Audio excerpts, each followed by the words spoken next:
Summer in the Hudson Valley is made for live music, and we love a special arts venue. So we wanted to tell you about An Evening with Robert Burke Warren, Songs, Stories, and Celebration. You might remember hearing Robert Burke Warren as the guest on our very first episode. He also composed and performs the music that he has generously allowed us to use as our theme song for the podcast. His solo show is coming up on Saturday, June 22nd at 7:30 p.m., a very civilized hour for live music, at The Mark, which is the new, intimate, state-of-the-art theater upstairs at Upstate Films Orpheum on Main Street in Saugerties. We're doing an episode all about Saugerties in the next few weeks, but we wanted to make sure you've got time to get tickets to Robert's show on June 22nd. We'll put the direct link for more info and tickets in the show notes, but you can also go to upstatefilms.org and click Upcoming along the top menu bar to get your tickets to Robert's show and find out what else Upstate Films has lined up for you this summer in Saugerties and in Rhinebeck.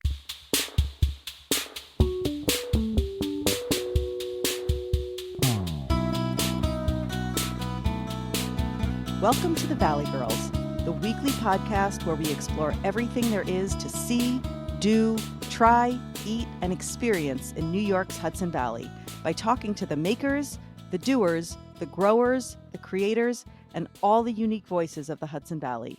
We're telling the Hudson Valley's story one episode at a time. I'm Jenny Leifer, a lifelong Hudson Valley resident.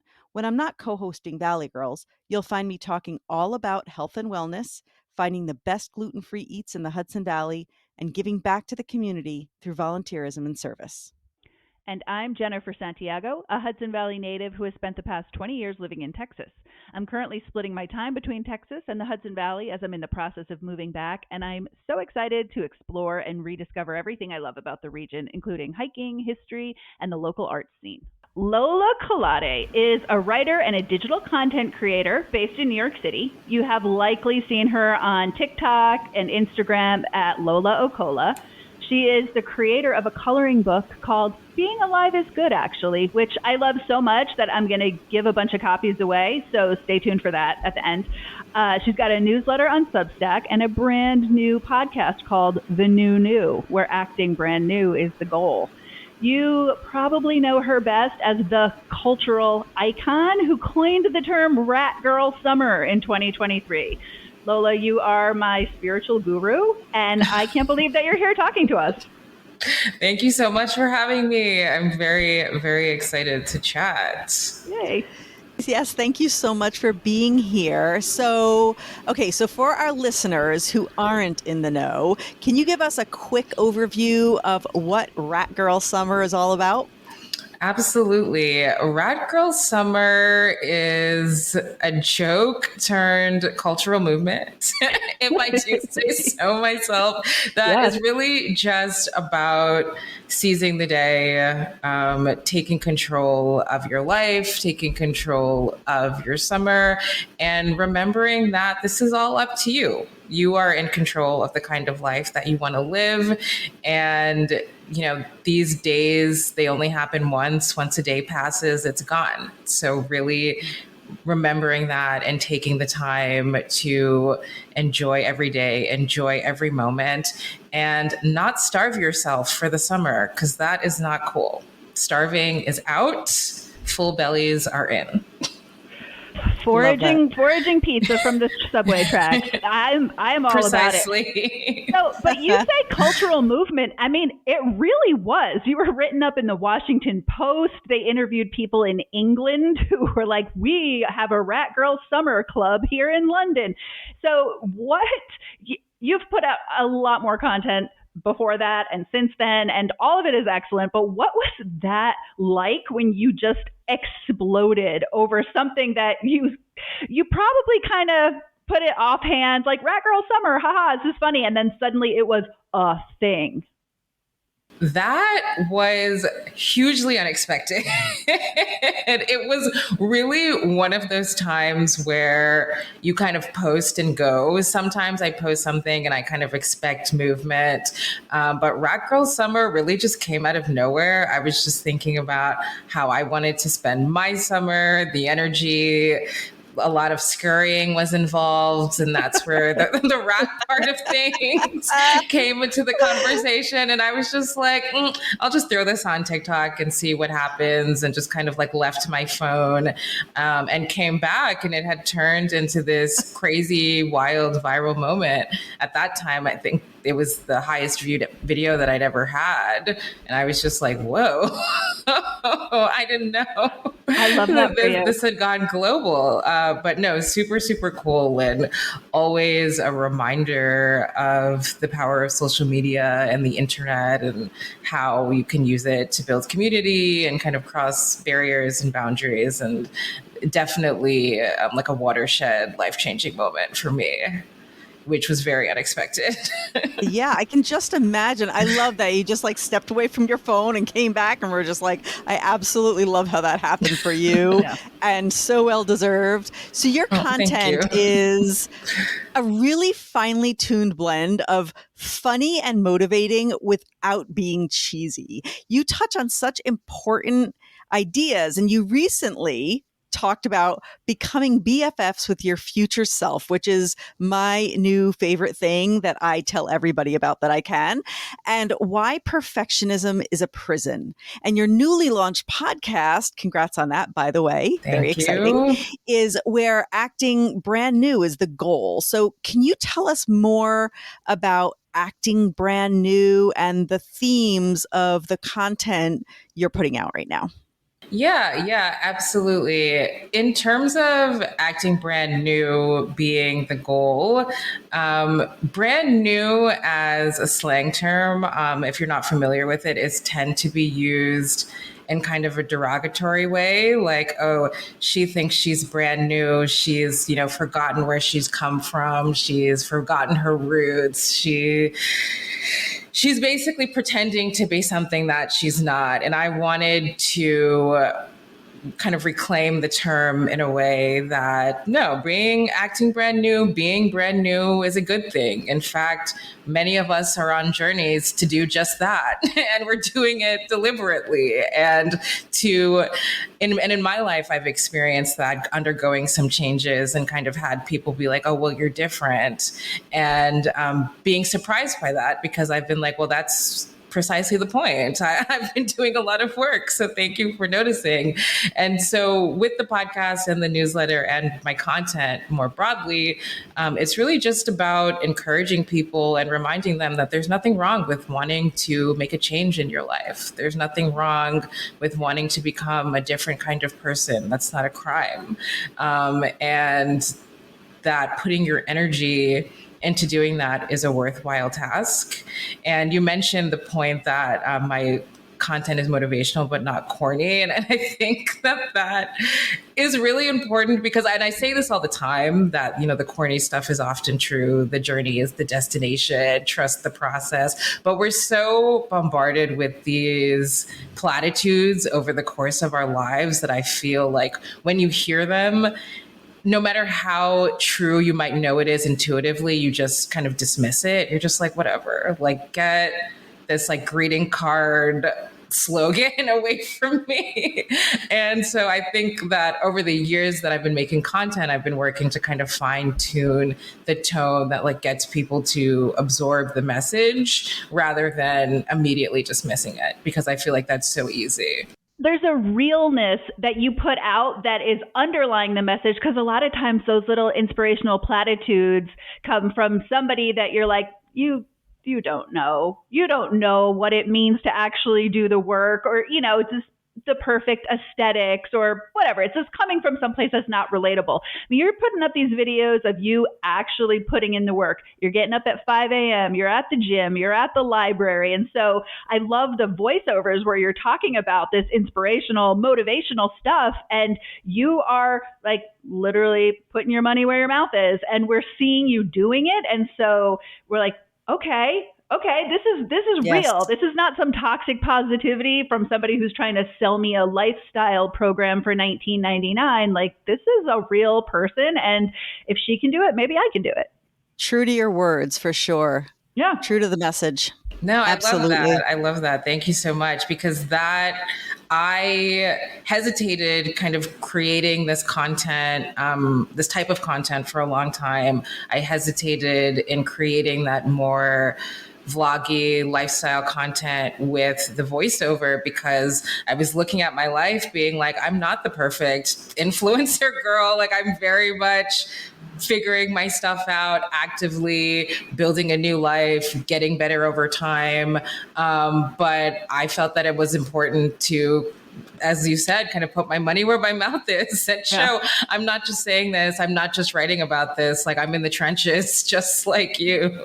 Yes, and we're on a journey with you, which is what makes it feel relatable. Like, she's saying all this stuff and she's really doing it. And like, I'm seeing her progress, getting up every day and going to the gym and walking down the streets and getting stuff done. So it hits perfectly. And to be honest with you, we're probably not your target demographic because we are substantially older than you are. But that's okay. You can come on every now and then and like give us like slang education and stuff. That's right. It'll help. But you know what I was going to say is that I think as much as it helps your listeners and your viewers and gives them that motivation and inspiration, I bet, and I don't want to put words in your mouth, but that's got to help your journey, at least. Like, it gives you that accountability, right? Like, now you know that if you are going through the motions while you are out there speaking your message and speaking that word and you know, being motivational for others while you are showing, here I am getting up at 5 a.m., going to the gym, then you have to be accountable for that. Right. So there's got to be some level of accountability there that I'm sure you feel when you're putting that out there. Yeah, absolutely. I definitely feel like if you're going to talk the talk, you have to walk the walk. I would certainly feel like a huge fraud if I was putting out all of these messages and living my life in the complete opposite way. But it's like you said, I really am on the journey. And I say this all the time in the newsletter, especially, that I'm not an expert. I'm not a guru. I'm not a life coach. Like, I'm just a young woman living my life. And I've recently gotten to a point where I feel like, oh, I've actually been around for some time. I've learned a few lessons in my time here, and I'm just sharing those things. And I think that because I don't approach this from a place of I'm the all-knowing expert communicating the information to you, I think that's part of what makes people receptive to me and my messaging, because I think, again, when you get this kind of positive motivational content, it comes from this life coach place of I've figured it all out and one day you can be like me. And that's not what I'm doing at all. Yep. We're all on the road together. Yeah, but you're so natural at it. I mean, it was really like just this beautiful natural gift that you have, honestly. Oh, thank you. It really comes very natural. Thank you. One thing about being a content creator, which you know better than we do because you've been at this a while, we're still pretty brand new. But it's weird that you put a lot of content out there. I mean, even like with your Rat Girl Summer video, you put content out there and then it's like you just send it out into the world. And sometimes something you think is great, it's crickets. And then sometimes you're like, okay, that was the most mediocre, like half-assed thing, and it takes off. So we don't know. So one thing that we are longing for is more like feedback. Just so if you ever wonder like the impact that you have, okay, I would say that what I'm about to do is cringe, except a very wise woman like cringe doesn't Lola exist. Kolade told me the only thing that's cringe is believing in cringe. So exactly. I will tell you, this is my journal from October of last year, and I wrote down verbatim what you said in a video, which is Rat Girl Summer is over. It's time for Fox Girl Fall. We're scheming instead of cuffing, plotting instead of getting played, and no, we are not going into hibernation. It's time to move up the food chain. If that does not motivate you, I don't know what will. No, I love it. All right, and I'm just going to read your words at you one other time, because a lot of times people say, like, why did you guys start a podcast? And I'm like, because we were delusional, because I watched all of Lola Kolade's videos, and she said I could do anything. But she would literally send me your clips all the time, be like, "We're doing this because Lola says so." Oh my gosh, I love it. So, I mean, okay, a lot of times your content is really humorous, like Fox Girl Fall was amazing. But I have this one that I wrote in my other journal from February. And I mean, this just hits anybody who is waiting to do something. If you read this and you don't start doing it, then you're never going to.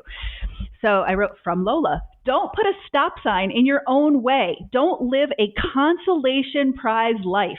Determination, perseverance, just keep effing going.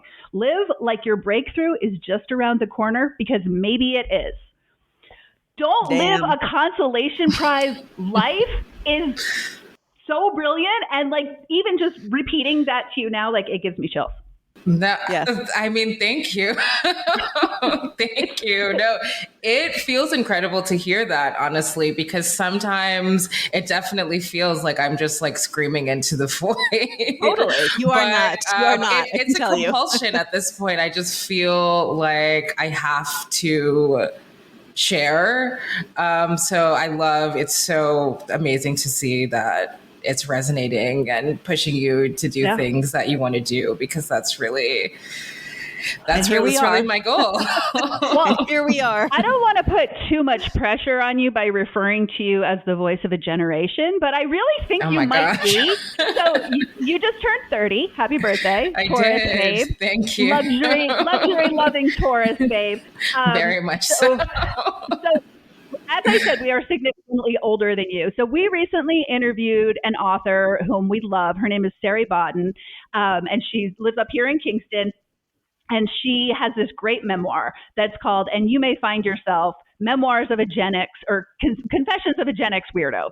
And we are Gen X weirdos, and it totally resonated with us. But when we were talking to her about like how much her writing could have been like, she pulled it out of our own brains, our experiences with like, in particular, like the way that she remade herself to stay in situations where she probably shouldn't have stayed in the first place, much less made the sacrifices that she did, and, you know, twisting herself into a pretzel for men who were not worth it ultimately.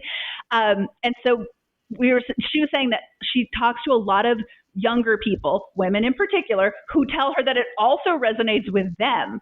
And we were saying, like, I hope that women your age and younger than you are learning these lessons a lot earlier than we did, because now here we are pushing 50 and Sari's in her 50s, and now we're like, oh, okay, now we know better.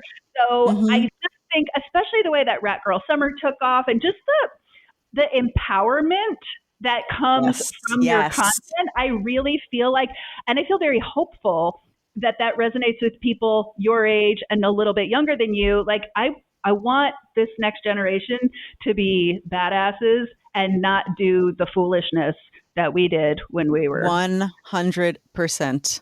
100%. I agree with that so much. And it is so impressive. I know this is just this natural, like you said, compulsion that you have these, you know, I don't even want to say thoughts and feelings, like just you have this inside you that you feel that you need to share it. Please keep sharing it. The world needs to hear this. The world is a much better place because Lola is in it. Trust me. Oh my gosh, thank you. Because you are in it. Please keep sharing this. And it's so important for young people and people pushing 50 to hear this, women and men. And it's really important to hear this, but it's so impressive to have that certainty and that sense of sure that you have, right? Like that sense of assurance that you have in yourself. Because, you know, Jen and I, we say all the time, we're like, wait, are we finally starting to figure ourselves out? Are we finally starting to get it?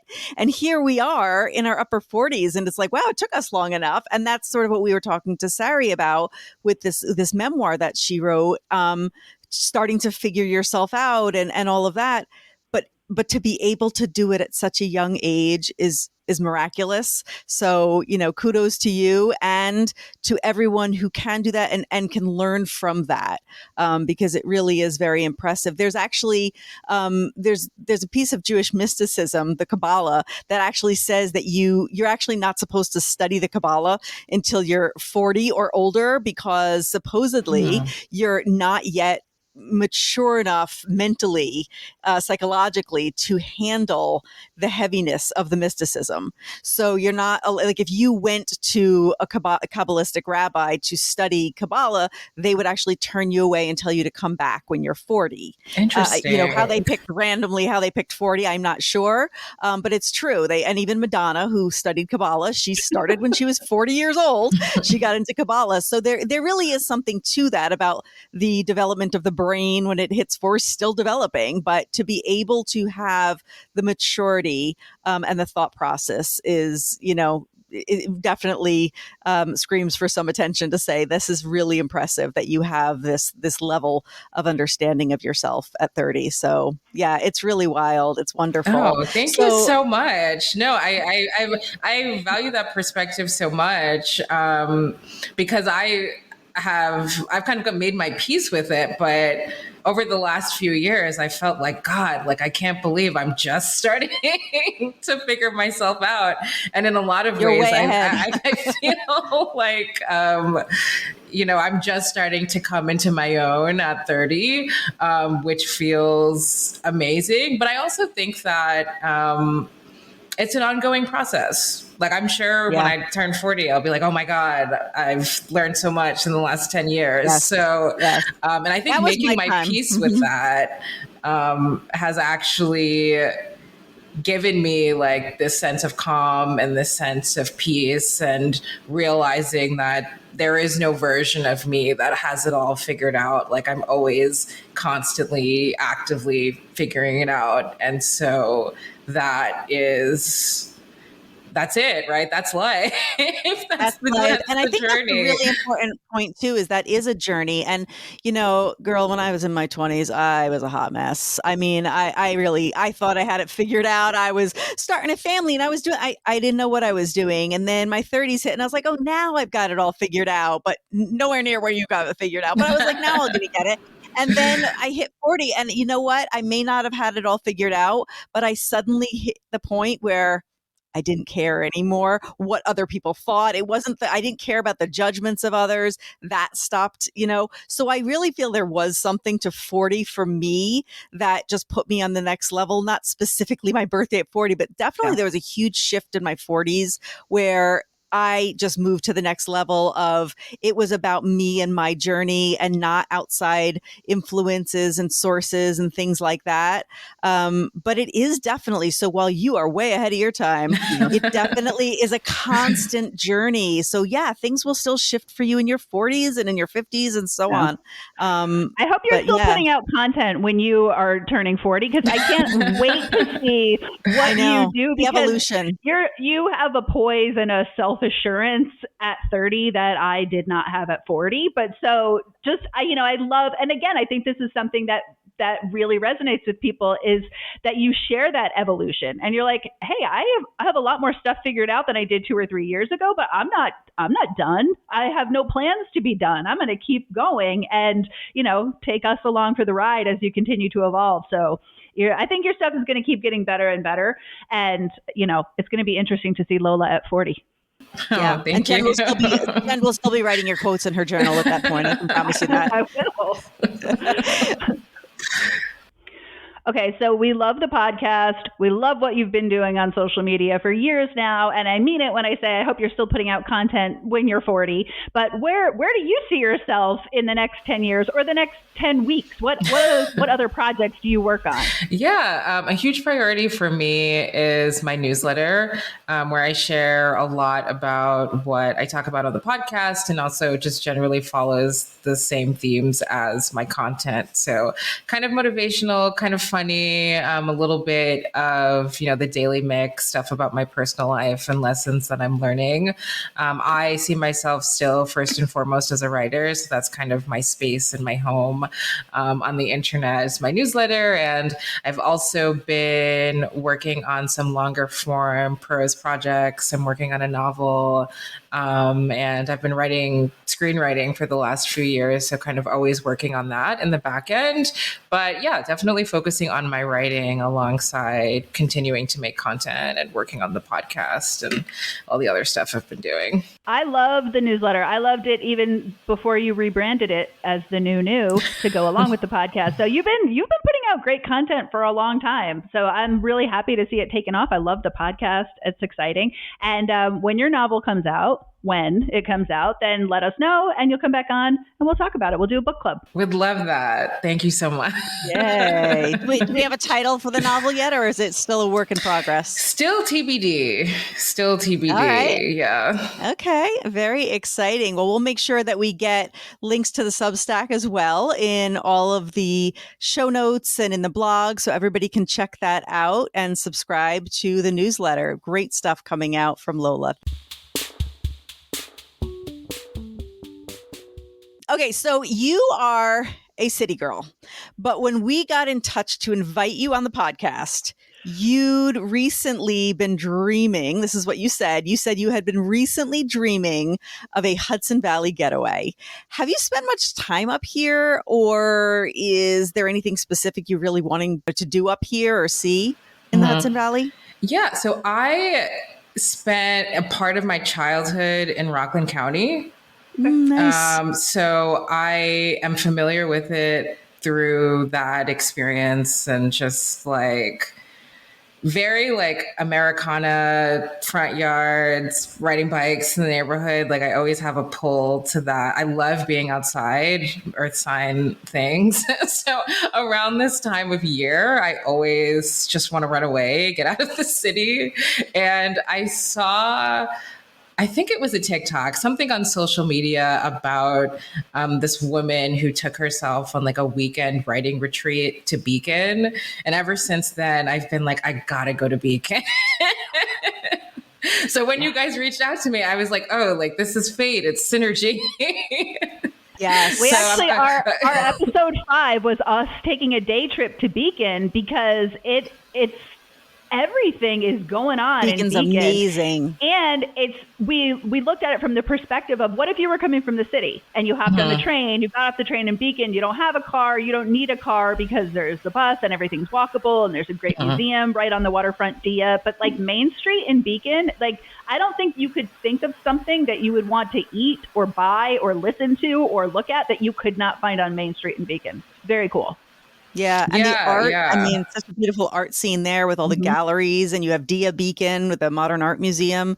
So yeah, definitely plan a day or weekend for yourself to come up and hit Beacon for sure. Yeah, definitely on the itinerary for summer, because I think I just need to be somewhere kind of quiet and smaller and chill, so I can focus and write, because the city this time of year, distractions abound. Yeah. And there's a lot of beautiful places, Beacon and other river towns, where there's just such beautiful spots on the river. So it's just so peaceful there. And we have an upcoming episode with a woman who is the president of the River Towns. President of the River Towns Chamber of Commerce. Yeah. So it's all about different river towns down in Westchester and just that area. So yeah, definitely check that one out too, because she's got some great tips of other river towns like Cold Spring and the Tarrytown area. So some really cool stuff going on around there too. That's even closer. But Beacon, for sure, you got to hit it. It's fantastic. Yeah. Yeah. Okay. All right. So speaking of summer itineraries, I know that there are other Lola Kolade fans out here, not just me. And so I love your coloring book. That must have been so much fun to put together. It's just like all the Lola-isms and these fun pictures that go with them. And it's not one of those like adult coloring books where it's like really elaborate and like fine kind of coloring. Like it's like relaxing coloring like we used to do when we were a kid, but then with like a side of inspiration. So we want to give some of those away because we love it so much. We want to share the joy. So I'm going to get 10 or 12 coloring books from Lola and we're going to send them out. Okay, here's how you're going to win. We're going to put an Instagram post and we're going to tag Lola in it. And then you are going to reply with either your favorite Lola-ism or a proposed Rat Girl Summer Hudson Valley itinerary for Lola to give her some ideas for, enjoying the Hudson Valley in the summertime. And then we will pick 10 winners or 12 winners. We'll see how good you guys do. Pick a bunch of winners and we'll send out some coloring books. So look for that on Instagram. You tell us your favorite Lola-ism or your favorite Rat Girl Summer Hudson Valley activities. That's right. Remember, it's called Being Alive is Good, actually. And if you don't win it from us, you can get it from Amazon, right? True. That is correct. That is correct. Well, Lola, thank you so much for chatting with us. You have no idea how much we were fangirling when we found out you were joining us on the show. We were super fangirling. We still are. So thank you so much for being here.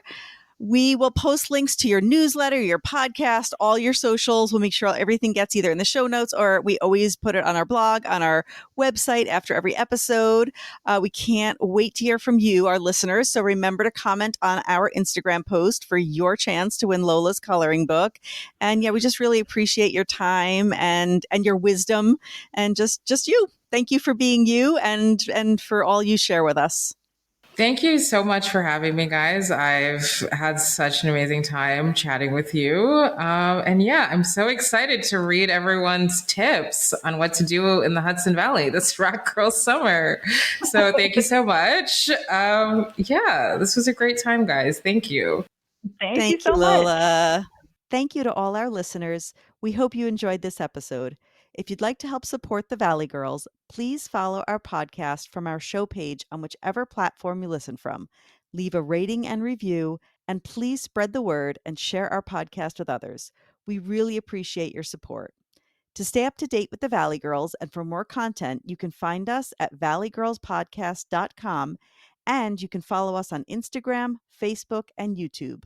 Links to all our social media accounts are in the show notes. And you can also connect to them through our homepage at valleygirlspodcast.com. Thank you so much for listening. Bye for now. Bye-bye. The music for this episode is by Robert Burke Warren, entitled Painting a Vast Blue Sky, and can be found on his album Redheaded Friend, available on iTunes and Spotify, and at the link in the show notes.